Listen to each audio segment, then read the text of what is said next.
ambillah cincin itu dari 2 dirham. Gantikan permata cincin itu dengan besi buatan Cina. Dan Haywah, bukan Jabir bin Haywah, Raja' bin Haywah. Dia mengatakan, beberapa pakaian Umar bin Abdul Aziz telah dipersiapkan. Dia berkhutbah dengan, bukannya dia hendak melamar. Dia berkhutbah dengan pakaian senilai 12 dirham. Dia berkhutbah dengan pakaian senilai 12 dirham. Pakaian tersebut terdiri dari jubahnya, celananya, seluarnya, selendangnya, yakni serbannya, 2 stokinnya dan juga kopiahnya. Sebuah cerita menuturkan bahawa Abdullah bin Muhammad bin Wasi' berjalan dengan sombong. Ayahnya menasihatinya. Ibumu telah mengetahui bahawa engkau membeli sesuatu dengan harga 13 dirham. Ayahnya menasihatinya dengan berkata, aku membeli ibumu dengan harga 13 dirham. Ibunya bekas hamba. Padahal Allah belum pernah memberikan harta yang banyak kepada orang Islam yang sama dengan apa yang dimiliki ayahmu. Sedangkan engkau berjalan dengan sikap, dengan sombong seperti ini. Menurut Hamdun Al-Qassar, yang dimaksudkan tawadhu' adalah jangan menganggap orang lain itu memerlukan kepada dirimu, sama ada urusan dunia maupun akhirat. Dalam satu ungkapan dikatakan, Abu Dzar Al-Ghifari dan Bilal Al-Habsyi, yakni Bilal bin Rabah, pernah saling berbantah-bantahan, yakni berbalah. Abu Dzar mencela Bilal dengan kata-kata hitam. Bilal mengadu kepada Nabi Muhammad SAW. Kemudian baginda memanggil Abu Dzar dan menegurnya, wahai Abu Dzar, dalam hatimu masih terdapat sifat sombong, seperti kesombongan orang-orang jahiliah. Setelah itu Abu Dzar menimpakan beban pada dirinya sendiri, yang menghukum dirinya. Dia bersumpah untuk tidak mengangkat kepalanya sebelum pipinya dipijak oleh Bilal dengan telapak kaki Bilal. Abu Dzar tidak mahu mengangkat kepalanya sehingga Bilal melaksanakan apa yang diinginkan. Hasan bin Ali radhiyallahu taala anhuma bertemu anak-anak kecil di perjalanan, yakni kanak-kanak. Di samping mereka terdapat pecahan roti, yakni roti kering yang mereka hidangkan. Hasan lantas turun dari tunggangannya dan makan bersama mereka. Setelah itu dia membawa mereka singgah ke rumahnya dan memberikan makanan dan pakaian. Dia mengatakan, keutamaan ini adalah milik mereka. Mereka belum pernah mendapatkan makanan selain apa yang telah mereka hidangkan kepadaku. Sedangkan kita mendapatkan makanan lebih banyak dari ini. Menurut satu pendapat, Umar bin Al-Khattab radhiyallahu ta'ala anhu membahagi-bahagikan beberapa pakaian baru dan harta ghanimah dalam pasang perang kepada para sahabat ridwanullahi alaihim ajma'in. Umar mengirimkan sehelai pakaian kepada Muaz bin Jabal. Namun dia menjual pakaian pemberian itu dan digunakan untuk membeli 6 hamba, kemudian dimerdekakan. Peristiwa tersebut sampai terdengar Umar Al-Khattab radhiyallahu ta'ala anhu. Selesai melanjutkan pembahagiannya, pada pembahagian yang berikutnya, Umar tidak mengirimkan lagi pakaian kepada Muaz bin Jabal.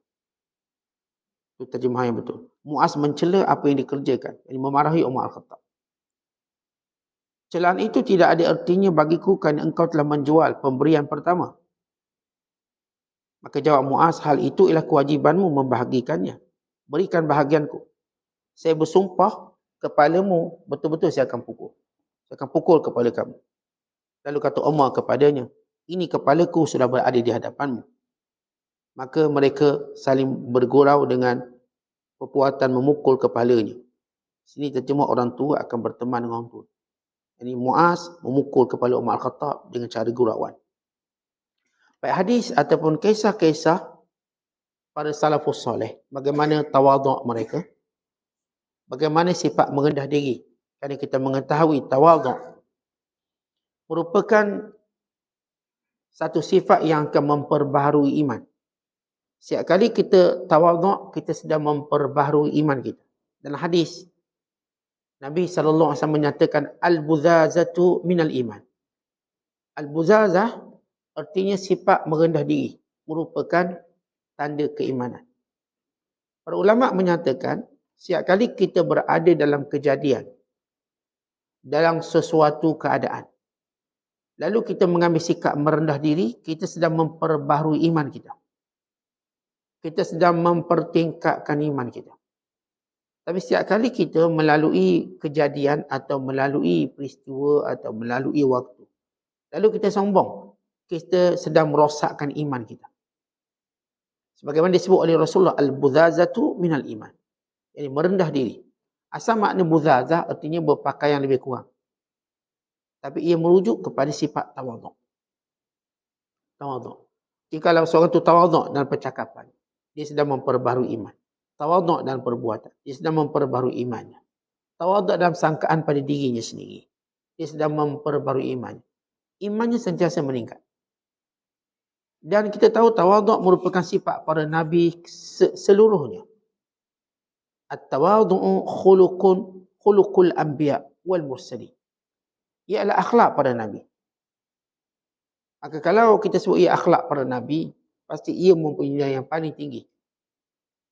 Sifat para nabi alaihi wassalatu wassalam. Dan mereka cuba menjauhi segala perkara yang boleh meninggikan diri mereka. Dia ceritakan Umar bin Abdul Aziz, seorang khalifah yang adil. Dia dapat tahu salah seorang anaknya membeli cincin dengan harga 1000 dirham. Mahal. Lalu Umar bin Abdul Aziz menyuruh anaknya, hantar surat ke anaknya. Aku dapat berita kamu beli cincin harga 1000 dirham. Cincin tu kamu jual balik. Dan kamu beli makanan dan kenyangkan 1000 perut orang miskin. Ini anak pemimpin. Maka tidak patut anak pemimpin itu dikelilingi oleh kemewahan dalam keadaan rakyat memerlukan. Sebagaimana Umar bin Abdul Aziz juga menjaga hal itu. Demikian dia nak siapa yang berada sekelilingnya, khususnya anak-anak juga menjaga perkara sama. Maka dia suruh jual cincin tersebut. Kalau kamu nak beli juga, ambil sekadar 2 dirham. Beli cincin. Dan pada cincin tersebut kamu tulis, Rahimallahu mura'an arifa khadra nafsihi. Allah merahmati orang yang mengetahui nilainya sendiri, kadar dirinya sendiri. Baik, kita tahu bahawa bila kita sebut tentang takhattum, hukum memakai cincin. Hukum memakai cincin ini setengah menyatakan ia adalah zina, sekadar perhiasan. Bagaimana kita pakai jam, bagaimana kita pakai kasut, zina. Setengah menganggap bahawa memakai cincin ini sunnah Nabi SAW. Ini kerana baginda SAW memakai cincin. Dan cincin Rasulullah SAW tertulis dengan kalimah Muhammad Rasulullah. Muhammad pesuruh Allah. Dengan 3 baris. Kata Muhammad Rasul Allah. Tengah menyatakan ditulis daripada bawah. Muhammad Rasul Allah atas sekali. Ini Muhammad pesuruh Allah. Maka para ulama bila melihat baginda sallallahu alaihi wasallam memakai cincin, maka kesemua mereka mula melihat cincin salah satu daripada pakaian Rasulullah. Dan mereka menganggap perbuatan ini sebagai satu contoh iqtidaan bi Rasulullah, ikut Nabi SAW. Ikut Rasulullah. Lalu kita lihat Abu Bakar As-Siddiq juga memakai cincin. Umar, Uthman, Ali, sahabat kebanyakannya, para tabi'in, para ulama. Tetapi bila mereka memakai cincin, mereka bukan sekadar memakai cincin sekadar perhiasan sehingga menjadikan mereka lalai. Mereka akan tulis sesuatu pada cincin. Mereka akan tulis sesuatu. Mereka tak akan biarkan cincin itu kosong. Setiap perhiasan tetap mengingatkan mereka pada Allah. Ini cincin Abu Bakar As-Siddiq. Ditulis, Ni'mal qadir Allah. Sebaik-baik yang berkuasa itu Allah. Ditulis kat cincin dia. Ni'ma al-qadirullahu. Sebaik-baik yang berkuasa ialah Allah. Untuk dia sentiasa mengingati dirinya. Merendah diri. Di sebalik kuasa yang dia ada sebagai khalifah yang berkuasa sebenar Allah. Itu cara Abu Bakar Siddiq. Umar Al-Khattab radhiyallahu ta'ala anhu juga dia ada cincin. Selain daripada cincin Nabi sallallahu alaihi wasallam. Sahabat bernama Abu Bakar, Umar, Uthman dan Abu Bakar, Umar dan Uthman, mereka memakai cincin sendiri dan cincin Rasulullah SAW. Melainkan kita tahu kisah bagaimana cincin Rasulullah tangan hilang di tangan Uthman bin Affan pada 6 tahun terakhir pemerintahan beliau. Di mana beliau sedang berwuduk di perigi Aris di Quba, lalu cincin itu jatuh dan hilang sampai hari ini. Tidak dijumpai walaupun Uthman telah mengeringkan perigi Aris untuk cari cincin tapi tak jumpa. Maka di sebalik cincin Rasulullah mereka pun ada cincin sendiri. Ini Abu Bakar tulis pada cincin ni'mal qadirullah. Sebaik yang berkuasa itu Allah. Umar Al-Khattab pula dia cincin ditulis kafa bil mauti wa'idhan. Cukuplah kematian itu sebagai peringatan. Di sebalik kekuasaannya sebagai khalifah yang memerintah dengan Rom dan Parsi jatuh. Tapi di cincinnya ada sesuatu yang menundukkan dirinya. Kafa bil maut, cukuplah mati itu peringatan. Bagaimana berkuasa pun, bagaimana hebat pun tunduk kuasa-kuasa besar, dan mati ialah peringatan. Dan Uthman dia pun pakai cincin.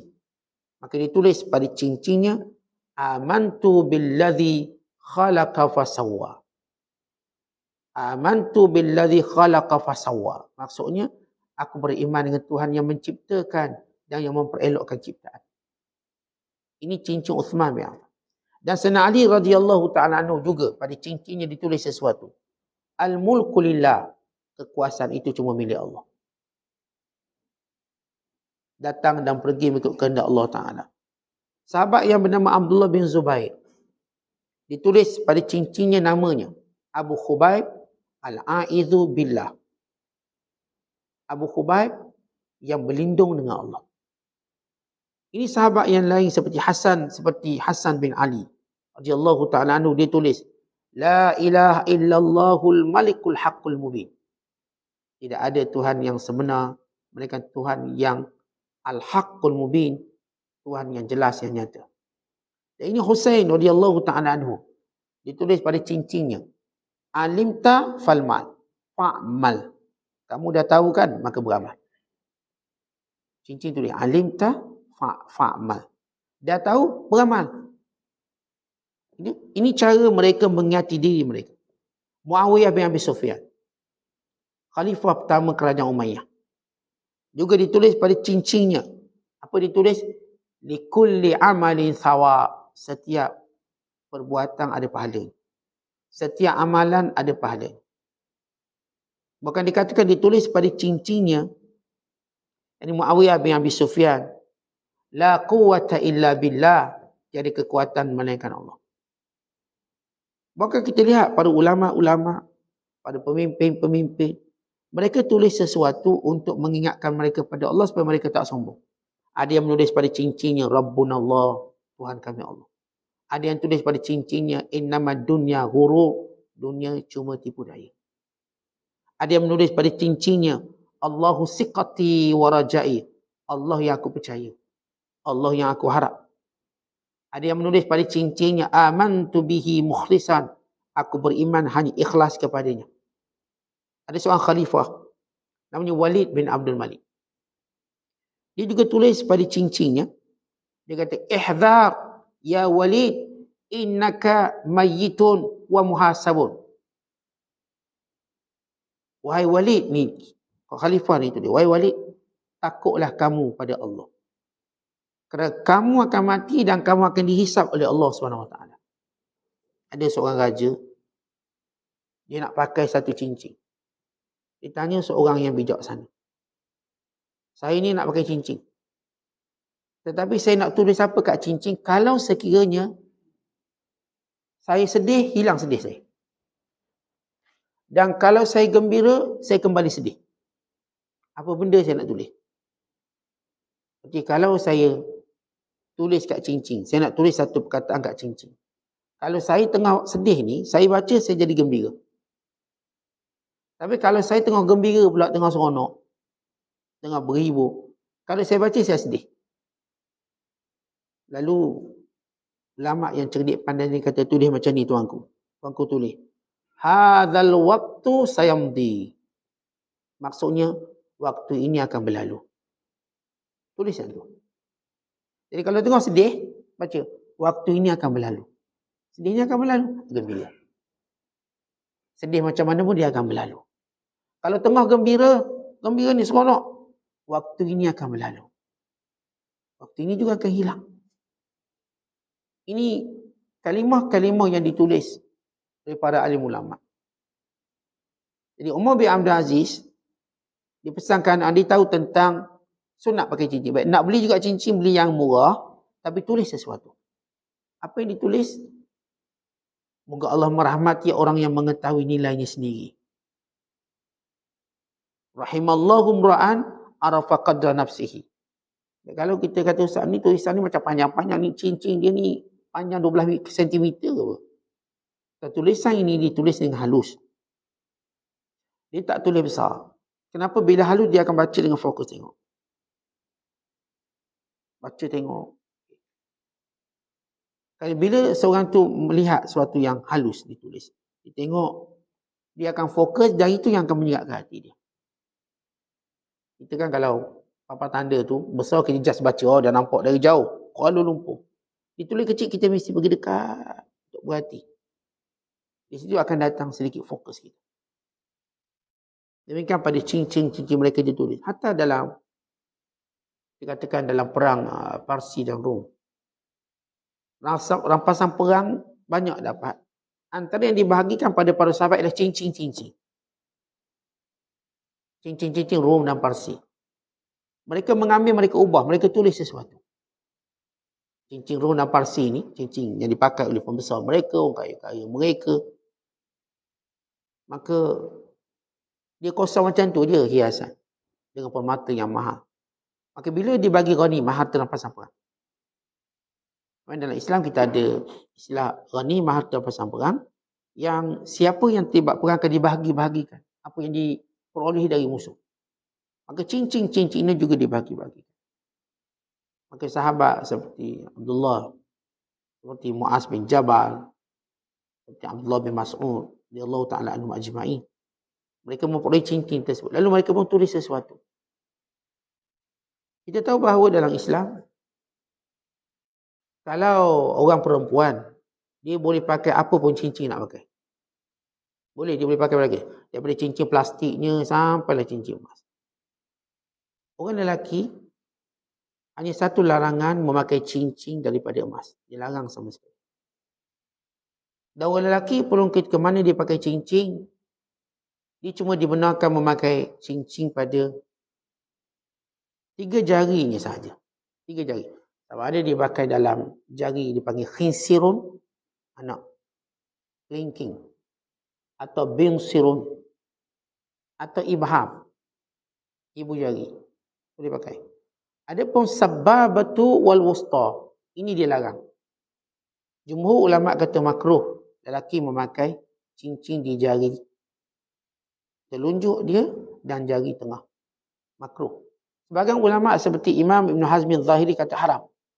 Sebab hadis menyebut naha Rasulullah SAW anitakhattum fis sababati wal wusta. Nabi melarang memakai cincin di jari penunjuk dan jari tengah. Ini kalau pakai ni makruh. Baik, orang lelaki dia boleh pakai sini, dia boleh pakai sini. Tetapi yang sunnahnya pakai di sini, ini yang sunnah. Sama ada kanan ataupun kiri boleh belaka. Sebagai ulama melihat pakai kiri itu lebih baik. Kerana ia lebih menampakkan tawaduk. Belah kiri, tak nampak sangat nak berhias. Tengah menyatakan Rasulullah SAW banyak memakai pakaian sebelah kanan. Maka ulama buat satu tarjihan. Kanan atau kiri sama je. Boleh. Pakai kanan boleh, kiri boleh. Tapi Rasulullah memakainya pada kelingking. Tapi harus pada, biasa kita suka pakai jari ni lah. Jari ni. Kenapa? Kerana kita rasa lebih macam ni halus sangat. Takut tertanggal kita pakai sini.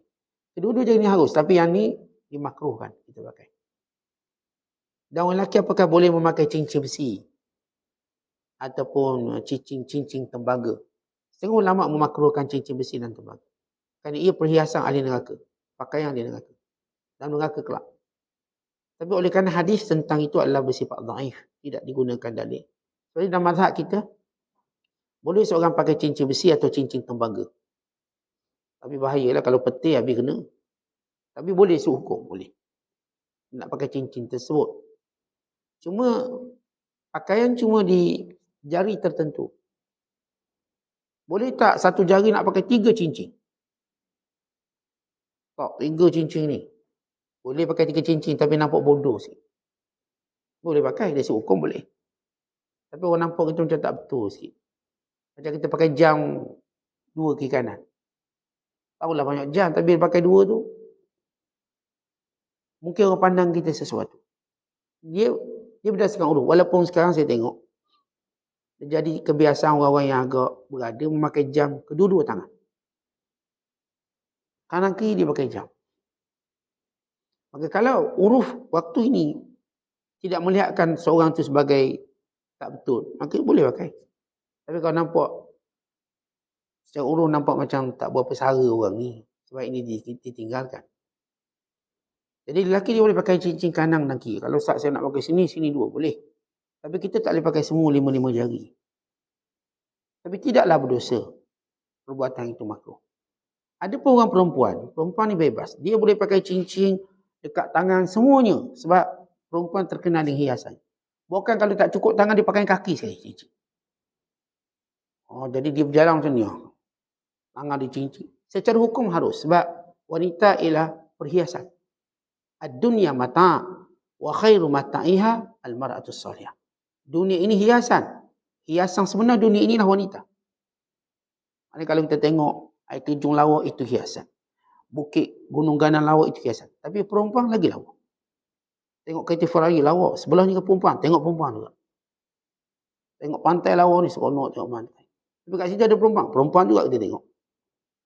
Kerana memang Allah jadikan wanita ni perhiasan paling tertinggi dalam mana-mana dunia.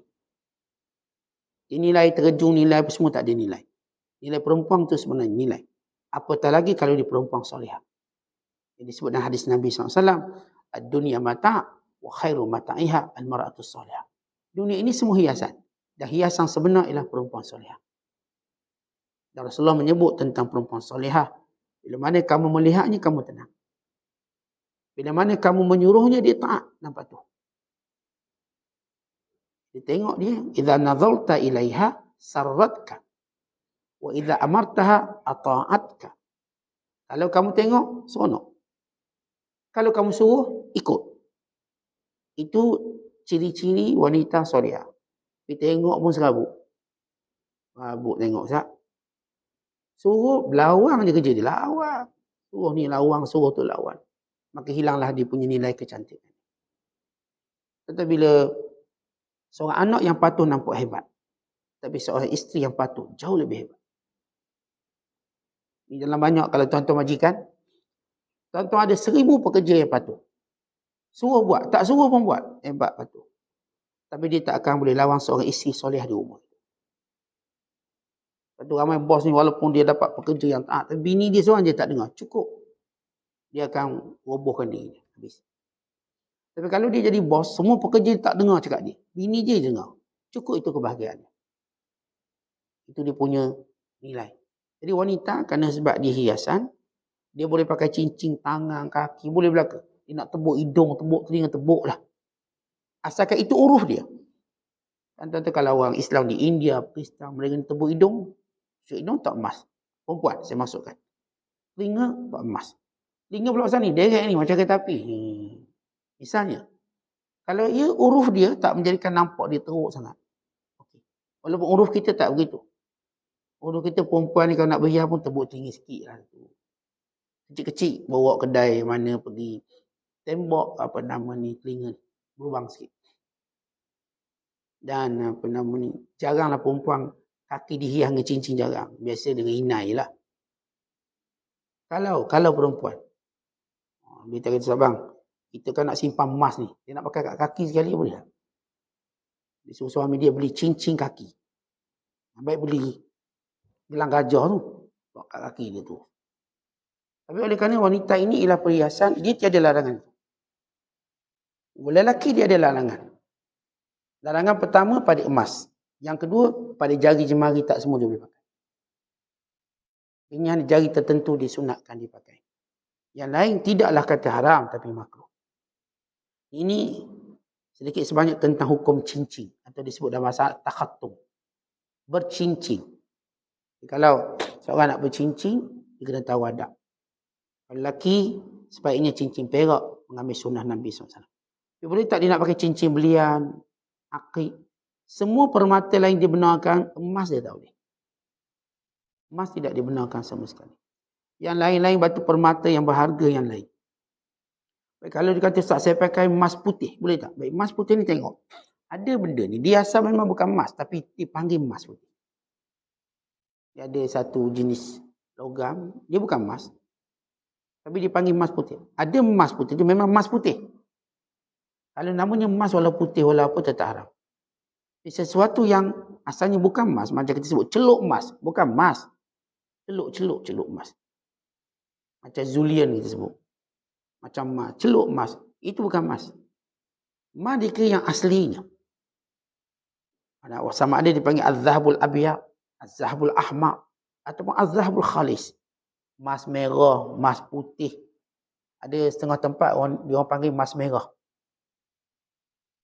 Ada panggil, kita panggil emas 10. Ada yang panggil emas 9. Apapun kalau dia memang asalnya emas, maka lelaki diharamkan menggunakan. Tapi ada orang lelaki dia pakai emas buat, ni jam tangan. Jam tangan dia ni ada emas sikit. Mungkin pada jarumnya. Dia punya akrab orang nak panggil. Atau dalam komponen dalaman. Dan dalam bab ini, bagaimana ulama kata haram perhiasan tersebut.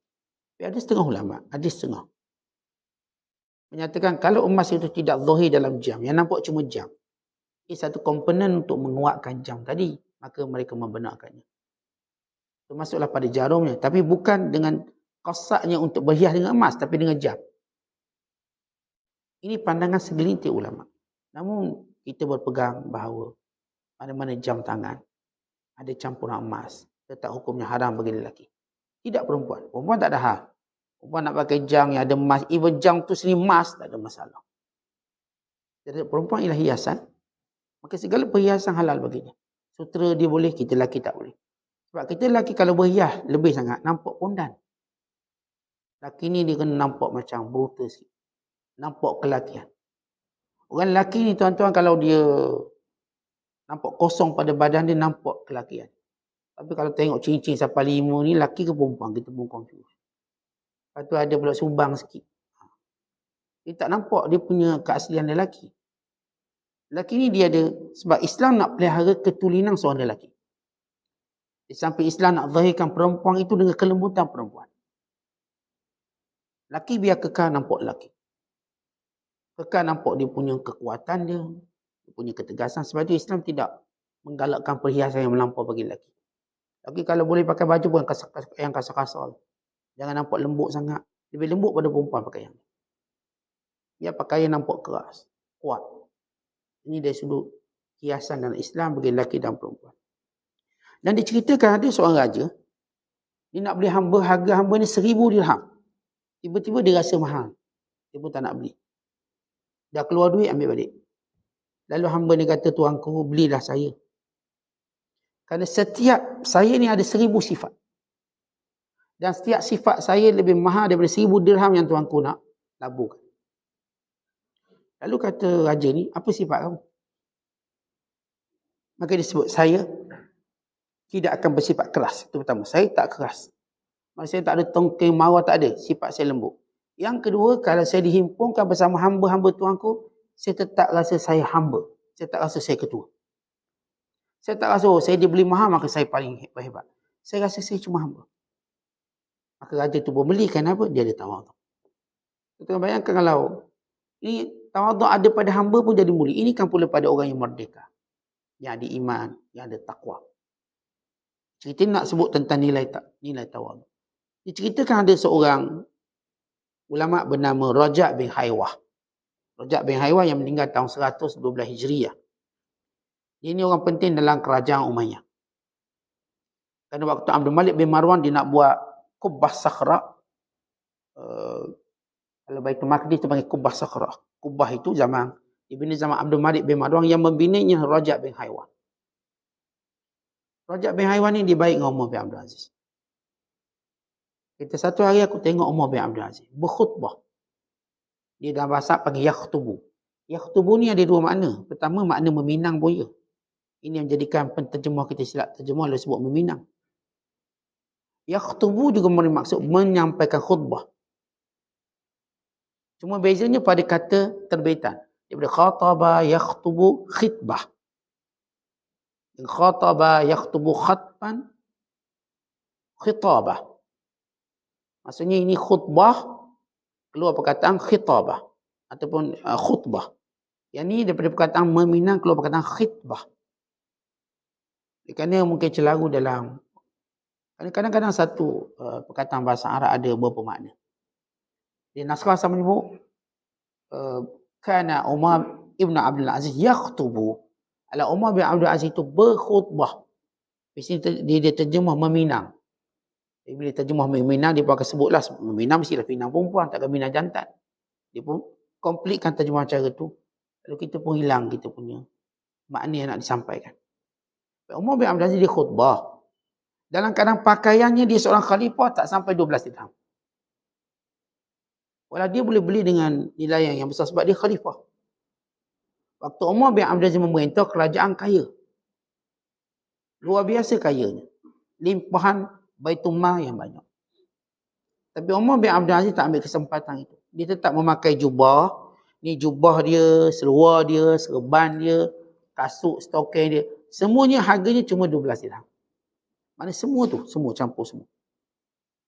Betapa dia tidak mengambil endah penampilan diri. Tak kisahlah berapa. Ada orang ready, dia siap tanya.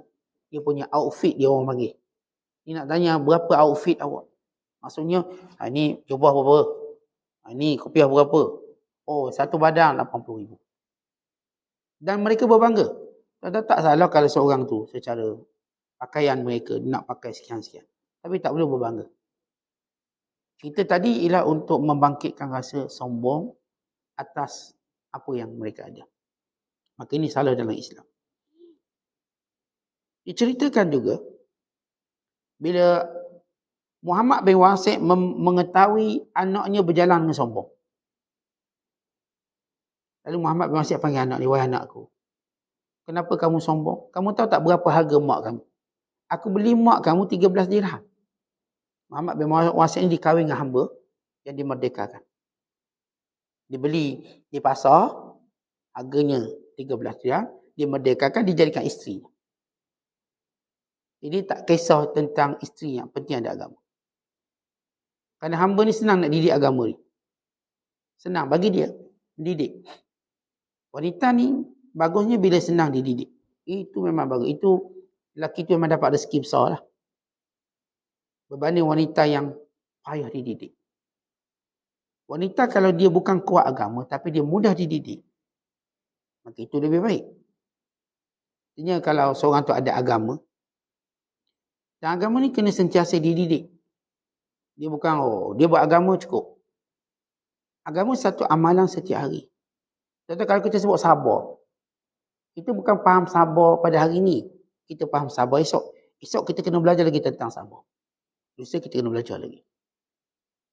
Maka Muhammad bin Wasi' dia kata, aku beli mak kamu harga 13 dirham. Sampailah dapat kamu, tiba-tiba kamu sombong macam ni. Ni Muhammad bin Wasi' nak ingatkan dia, siapa kita ni? Dia nak sombong sangat. Mak kamu pun aku beli di pasar hamba je. Lahirlah kamu. Dan aku ni pula bukan siapa-siapa. Ini cara mereka mendidik anak-anak mereka supaya tawaduk. Dia ceritakan Hamdun Al-Qassab. Ini seorang ulama yang meninggal tahun 271 Hijriah. Dia kata apa maksud tawaduk? Tawaduk kita menganggap orang tidak memerlukan kita baik dalam bab dunia atau akhirat. Jangan rasa kita lebih. Contoh, saya ni hebat, orang akan minta doa dengan saya. Orang akan minta air tawar dengan saya. Jangan beranggapan bahawa kita diperlukan orang. Jangan beranggapan. Artinya, kalau orang minta doa, kita doa. Tapi kita tak rasa asbab doa kita. Jadi kalau orang tu dapat begitu begini. Kita cuma doa. Yang memakbulkannya Allah. Kalau orang beranggapan kita ni doa mustajab. Itu anggapan dia, tapi kita tidak. Kita tak merasakan bahawa mereka perlukan kita. Baik dalam agama ataupun dalam dunia kita. Kalau hari ni kita tak ada mengajar, Allah akan hantar orang lain mengajar. Kita tahu aku kalau tak mengajar, habislah. Jahil belakalah masyarakat. Tidak akan ada orang lain. Tetapi bila kita melihat diri kita macam tu, kita berada pada mana posisi bukan kerana orang memerlukan kita. Bukan. Atau kita menganggap bahawa kita ni terlalu penting. Kalau kita tak ada, ni susah semua orang. Kita tak pernah menganggap demikian. Kerana kita yakin pada apa yang Allah Ta'ala tentukan dalam kita orang hidup. Kalau tak ada ni, Allah adakan yang ni. Pada Islam, sejarah Islam beribu tahun sampai kita. Bila mana Rasulullah wafat, maka Allah jadikan sahabat-sahabat jaga Islam. Bila sahabat wafat, Allah jadikan tabi'in jaga Islam. Demikian. Berlaku pada zaman kerja. Bila Tok Guru ni wafat, Allah gantikan orang ni pula. Tetap Allah jaga agama ni. Sebagaimana Allah jaga juga rezeki. Kita jangan beranggapan sebab saya lah ustaz ni rezeki dia orang dapat. Tapi kalau kita mati rezeki dah tak ada ke? Kalau kita mati orang lain pula. Kalau hari ni kita yang beri rezeki makan minum anak kita. Lalu kita terfikir nanti kita mati macam mana anak bini kita nak makan. Kan ada orang lain pula. Mungkin isteri kita dia kahwin orang lain pula. Dia dapat rezeki. Kalau dia tak kahwin, mungkin dia dapat cara lain, dia pula kerja. Misalnya. Supaya kita tahu, kita tidak diperlukan untuk dunia atau agama kita. Dengan anggapan kita terbaik. Kalau sekarang kita berfungsi ke arah itu, lakukannya kerana Allah. Tapi kita tidak beranggapan bahawa kita orang penting. Kerana saya katakan sunnatullah. Allah akan pusing-pusingkan manusia. Ganti. Jadi kata dia lah, Perdana Menteri terbaik. Kalau tak ada dia habislah. Allah akan ganti lebih baik. Kita ada pekerja. Pekerja ni perlu naik tocang. Kamilah pekerja terbaik. Kita jangan takut kalau siapa peringkat dia rasa dia terbaik sampai dia mula sombong. Buang je. Sebab kita yakin ada yang lebih baik pada dia. Akan ada lebih baik. Jadi manusia ni tuan-tuan sekalian. Jangan pernah memandang dia yang terbaik. Jangan pernah memandang. Ini yang disebut oleh Aisyah radhiyallahu ta'ala anha. Orang yang paling jahat yang menganggap dirinya paling terbaik. Sebenarnya sebagaimana kita dah baca kata-kata Fudail bin Iyad kepada teman dia. Dengan pernah menyangka bahawa ada orang lebih teruk daripada kita yang melaksanakan haji tahun ni. Kita teruk ni, kita paling teruk. Begitu keadaan orang yang tawaduk. Seperti saya katakan bila kita penggerak pada kebaikan. Andai kata kita tak ada, kita yakin insya-Allah kebaikan yang akan bergerak. Dia akan jalan macam ditentukan oleh Allah. Kalaupun dia tak jalan kat sini, dia jalanlah kat mana-mana pun. Tapi kebaikan akan berjalan. Islam akan berjalan. Ini cara kita melihat sesuatu. Pernah satu ketika, Abu Dhar bergaduh dengan Bilal bin Rabah. Pendek kata, Abu Dhar pun sebut dia, wahai anak perempuan hitam. Ya benar imra'atis sauda. Anak perempuan hitam. Dengan bahasa mudah, anak hamba. Bilal pun kecil hati. Bilal bin Rabah mengadu pada Nabi SAW. Rasul panggil Abu Dhar. Rasul berkata, ya Abu Dhar, innaka mru'un fika jahiliyah. Kamu ni ada lagi perangai jahiliyah, sombong. Melihat manusia dengan pandangan sombong. Kita melihat manusia sawasiah, sama je. Macam kita sama. Lalu Abu Dhar dia, bila menerima teguran Nabi SAW, dia kata, wahai Bilal, kamu kena pijak muka aku. Dia terus jatuhkan dirinya, biarkan pipinya berada di tanah. Demi Allah, aku tidak akan angkat kepalaku, tak akan bangun sampai kamu pijak. Bila dia tak nak. Tak pijak. Tidak, aku tak bangun duduk sini. Tak bergerak. Akhirnya bila pun pijak. Tapi tak pijak betul lah. Sekadar untuk membayar niat dia. Sebab dia kata, kalau kamu tak pijak muka aku tak akan bangun. Bagaimana kamu tak redha aku? Ya, cara dia takdib. Cara dia didik diri dia. Bagi awak tidak redha pada saya. Dia bukan sekadar minta maaf macam kita ni. Minta maaf. Buat pula. Gitu. Ketika macam tu buat salah, minta maaf. Minta maaf. Jadi orang tak puas hati, orang kata minta maaf je. Minta maaf je. Kerana setengah kesalahan tadi tuan. Dia tak cukup kita sebut minta maaf. Kata itu menyebabkan orang nampak macam kita macam cuba lepaskan diri dengan mudah. Saya minta maaf. Kalau seorang pemimpin, dia buat salah pada rakyat. Dia berkata, okay, saya minta maaf. Apakah selesai macam tu? Buat sesuatu. Kita tuan-tuan duk langgar kereta orang. Contohlah. Maaf cik, saya tak nampak. Lalu yang kena tantakan minta maaf je. Kerana itu tak akan membantu. Maaf dia mesti ada satu tindakan susulan. Tanda ikhlas minta maaf. Bukan minta maaf ini cuma halwa kat telinga orang atau umpama kita tanam tebu tepi bibir kita. Maaf, maaf, maaf. Dia buat benda sama. Ada seorang sahabat saya. Dia cerita geng dia ni. Orang tiba-tiba langgar kereta di belakang. Mau langgar. Langgar. Driver kalau minta maaf cik tu bagi RM1,000. Dia tengok kereta ni beki. Kancil lama RM200. RM4,000. Jadi mudahlah terima maaf tu. Kawan dia salah langgar, maaf langgar. Sebab nak kerja, nak pergi kerja. Terus minta maaf cik. Ulur RM1,000. Maksudnya tuan-tuan sekalian. Kita ni bila salah orang. Jangan sekadar minta maaf. Ada sesuatu yang kita kena buat. Tanda keikhlasan kita minta maaf. Kita minta maaf, orang kita buat minta maaf. Hantarlah daging sekilo. Sesuatu yang kita ikuti dengan kebaikan. Kalau kita minta maaf ni, buatlah sesuatu sehingga dia rasa tenang. Supaya tak ada orang cuma menggunakan perkataan maaf untuk bebaskan kesalahan. Tidak semudah itu. Khususnya dengan makhluk. Dengan Allah pun Allah perintah benda yang sama. Takat minta ampun, ya Allah ampunkan aku. Dah tahu minta ampun, solatlah sunat banyak sikit. Dah tahu dah sebut minta ampun, datanglah kuliah awal sikit. Datang solat awal sikit. Itu tanda orang benar-benar ikhlas minta maaf. Jadi lihat Abu Dhar. Bila dia kata minta maaf, dia terus letakkan kepalanya atas tanah. Wahai Bilal, pijak aku. Tidak, aku tak akan angkat kepala aku. Bilal pun pijak. Kerana kemaafan. Dan diceritakan bagaimana sifat tawaduk pada sahabat. Hasan bin Ali. Radhiyallahu ta'ala anhu. Hasan bin Ali sedang dia menunggang kuda. Jumpa budak-budak tengah makan roti kering. Dia panggil sebagai kasarah. Roti kering yang macam buat jajan. Kalau kita macam biskut balok. Pakai biskut kering. Orang Melayu kita tak makan roti kering, kita pakai biskut kering. Orang Arab dia tak ada biskut-biskut tu, dia roti kering. Kita biskut kering, sama-sama kering.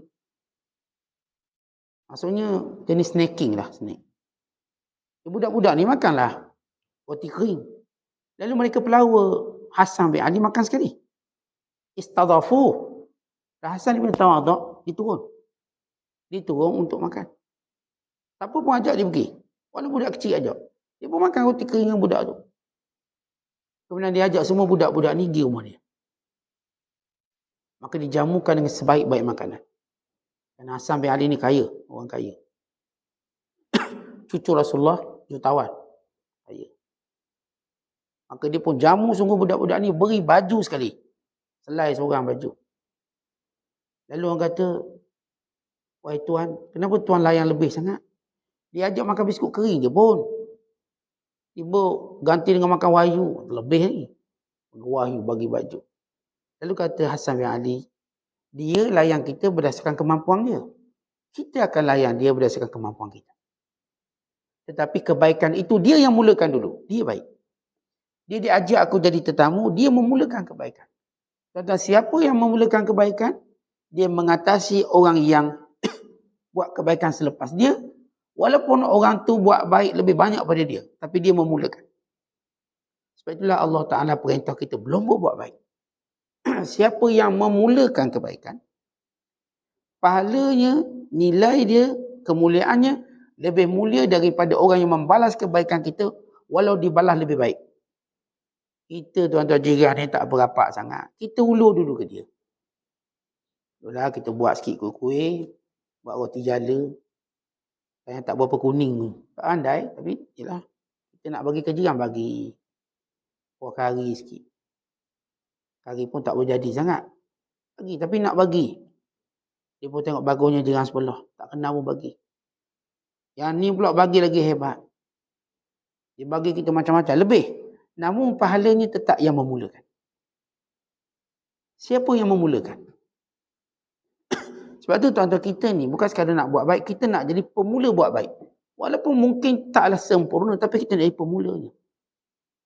Pemulanya itulah yang akan mengambil pahala orang yang membalasnya. Sebab tu kalau kita mulakan salam. Assalamualaikum. Kita baik. Walaupun dijawab salam kita dengan panjang lebar untuk dapat pahala, tetap kebaikan pada yang memulakan. Tuan-tuan kita bergaduh. Gaduh, siapa yang mulakan? Yang mula untuk berdamai, dia paling baik. Itu bila Sayyidina Hasan bergaduh dengan Muhammad Al-Hanafiyah. Muhammad bin Hanafiyah, namanya Muhammad bin Ali. Ni Hasan bin Ali, dua-dua anak Ali. radhiyallahu ta'ala anhuma. Tapi Hasan ni anak oleh Fatimah. Muhammad Hanafiyah melalui perempuan lain. Oleh kerana tak nak bagi nasab Rasulullah bercampur, maka dipanggil Muhammad Hanafiyah. Muhammad bin Hanafiyah. Rujuk pada kabilah dia. Tak dibingkan pada Ali pada sebutan dia. Muhammad Hanafiyah ni ialah anak Sayyidina Ali juga. Tapi isteri lain. Supaya tak celaru antara, sebab semua keturunan Nabi SAW daripada nisbah pada Fatimah. Sebab tu setengah orang bila sebut Hasan bin Fatimah. Husain bin Fatimah. Untuk menunjukkan nisbah kepada ibu dia. Ibunya. Hatta Rasulullah sendiri menyebut Hasan itu anakku. Padahal Rasulullah ialah datuknya. Untuk bagi nisbah keturunan dipanggil. Muhammad Hanafiyah. Kalau tuan-tuan jumpa nama Muhammad Hanafiyah. Ini adik pada Sayyidina Hasan. Adik dia. Ayah sama, mak lain. Mereka gaduh. Dua-dua ni gagah belaka gagah. Muhammad Hanafiyah ni gagah. Antara orang paling gagah zaman dia. Hasan pun orang gagah. Di sebalik kelembutan dia, dia kuat.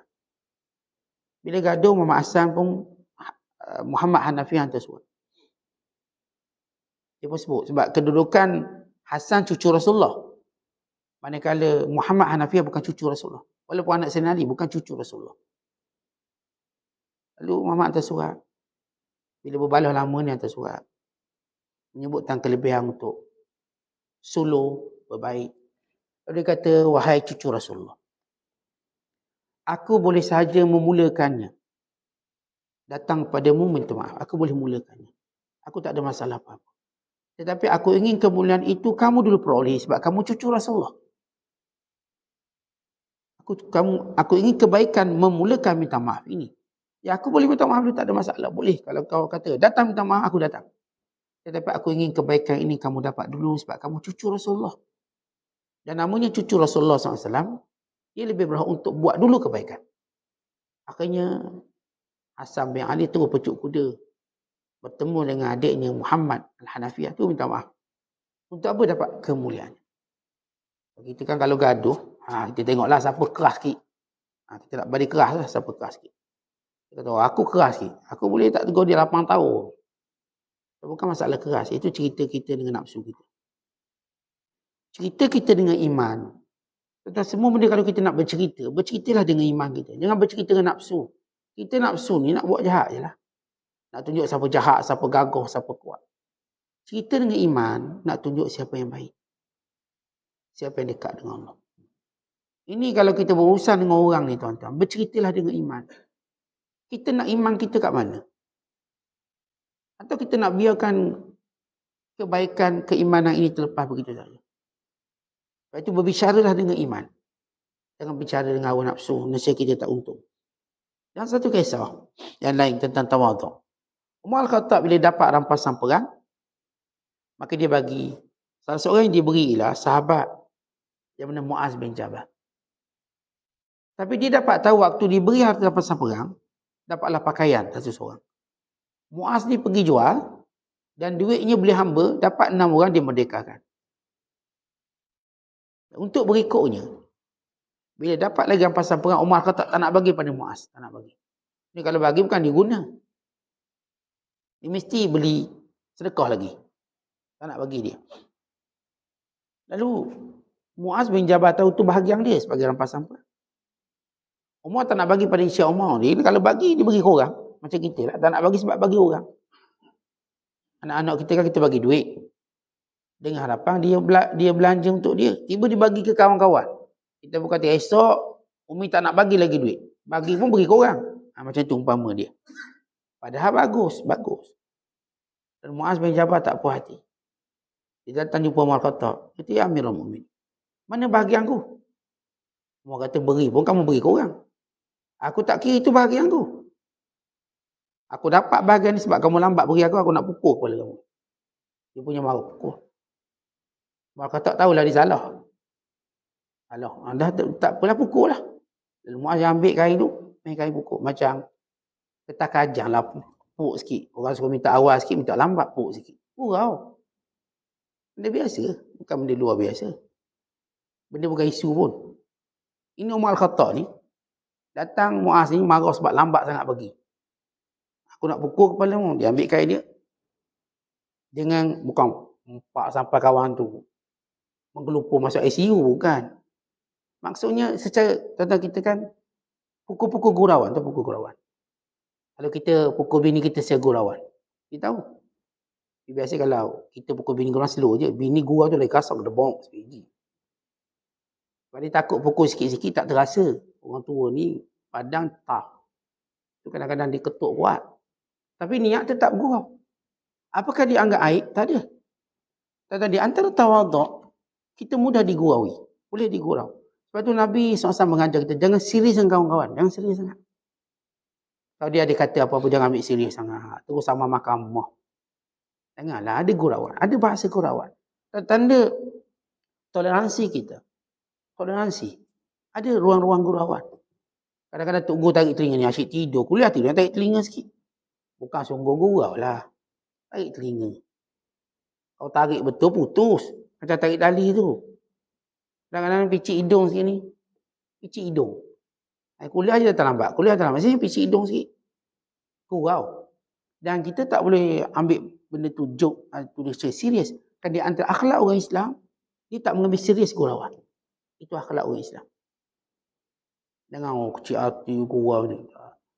Sementara lagi kalau dia orang-orang yang utama, mak ayah kita, tok guru kita. Jangan terlalu serius tok guru cakap apa, jangan serius. Gurauan dia. Itu yang menjadikan dia hampir kita.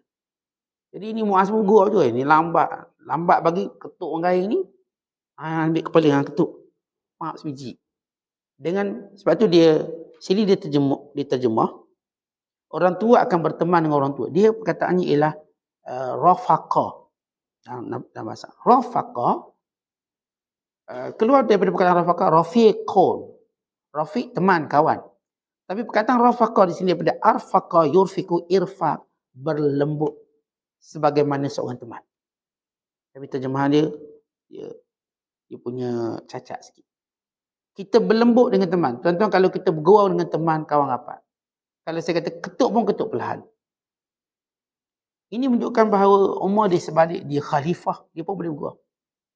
Khalifah ni, gurau. Sampai peringkat, ya mungkin, macam orang Melayu kita lain sikit lah, tak boleh gurau kepala. Orang Arab, dia kalau kita sebut dalam bab gurauan, dia juga berkait dengan uruf. Waktu saya duduk kat Mesir, kita kalau orang Arab, gurau kepala ni biasa. Dia tonyong macam tu biasa. Kita kalau tonyong ni boleh bertumbuk. Orang Arab dia pantang pegang punggung, jangan pegang punggung ni. Bila dia pegang punggung, dia rasa macam dinodai. Macam golongan mosek mana datang. Dia cukup sensitif. Kalau tuan-tuan Arab, tuan-tuan tepak punggung dia, mesti gaduh besar. Orang Melayu kita pula, jangan pegang kepala. Bila saya gaduh dengan kawan saya ni, Arab. Dia main kepala saya, kita tak boleh. Saya, orang Melayu, kepala jangan main. Nak main juga, boleh. Saya pegang punggung awak. Dia takut. Sudah tak boleh pegang kepala. Kita pun takkan pegang punggung dia, contoh kita uguk dia. Arab main cepat, sikit kepala. Di kisah gurauan tadi saya sebut ada berkait dengan uruf. Di sini menunjukkan bahawa seorang pemimpin yang hebat pun boleh bergurau. Itu tanda tawaduk. Ini kisah-kisah tawaduk mereka bermula melihat diri mereka, sehinggalah pada muamalah mereka, sehinggalah bagaimana tawaduk mereka di hadapan kebenaran yang Allah perintahkan. Tawaduk pada kebenaran yang Allah perintahkan. Ini tawaduk paling tinggi sekali. Apa pun yang Allah Ta'ala perintahkan, kita mengendah diri. Kerana perintah Allah lebih mulia daripada apa yang kita fikirkan. Waktu kita cuba fikir, buat ni kan lagi bagus. Jangan. Perintah Allah tu lebih hebat daripada apa yang kamu fikirkan.